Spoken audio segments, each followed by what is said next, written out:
প্রায় ২১ লাখ শিক্ষার্থীর অংশগ্রহণে শুরু হয়েছে এসএসসি ও সমমানের পরীক্ষা। প্রথম দিন নির্বিঘ্নে শেষ হয় বাংলা প্রথম পত্রের পরীক্ষা। প্রশ্নপত্র ফাঁসের কোনো অভিযোগ কোথাও পাওয়া যায়নি। শিক্ষামন্ত্রী দীপু মনি পরীক্ষা কেন্দ্র পরিদর্শন করে বলেছেন, কঠোর পদক্ষেপ নেওয়ায় প্রশ্ন ফাঁস রোধ করা সম্ভব হয়েছে। শাহনাজ ইয়াসমিনের প্রতিবেদন। বাংলা প্রথম পত্র দিয়ে শনিবার সারা দেশে একসাথে শুরু হয় এসএসসি ও মাদ্রাসা বোর্ডের পরীক্ষা। পরীক্ষা শুরুর আধা ঘন্টা আগেই কেন্দ্রে ঢুকবার সরকারি নির্দেশ থাকায় ৯টার মধ্যেই সন্তানকে নিয়ে নির্ধারিত কেন্দ্রে পৌঁছে যায় অভিভাবকরা।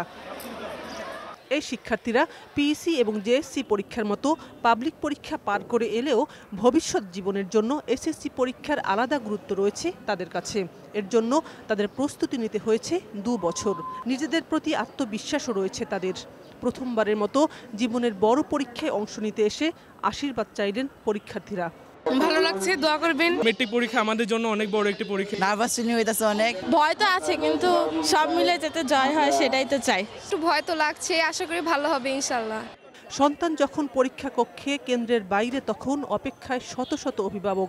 সন্তানের সুন্দর ভবিষ্যতের জন্য তাদের পেছনে নিজেদের সবটুকু সময় ব্যয় করেছেন এই পিতামাতারা।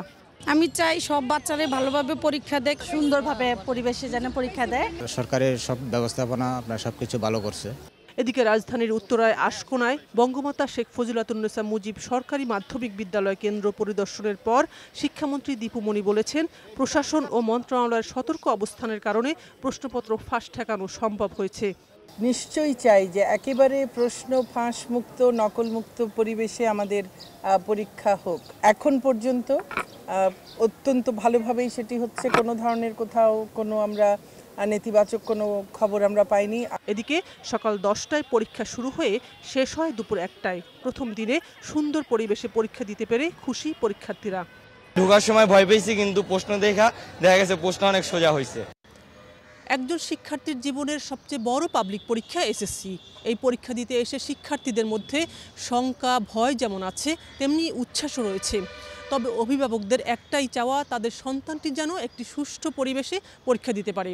প্রশ্ন ফাঁস হওয়ার মতো কোনো ঘটনার মুখোমুখি তারা হতে চান না। তবে এবছর শিক্ষা মন্ত্রণালয় থেকে প্রশ্ন ফাঁসকারীদের জন্য কড়া বার্তা দিয়ে রেখেছেন।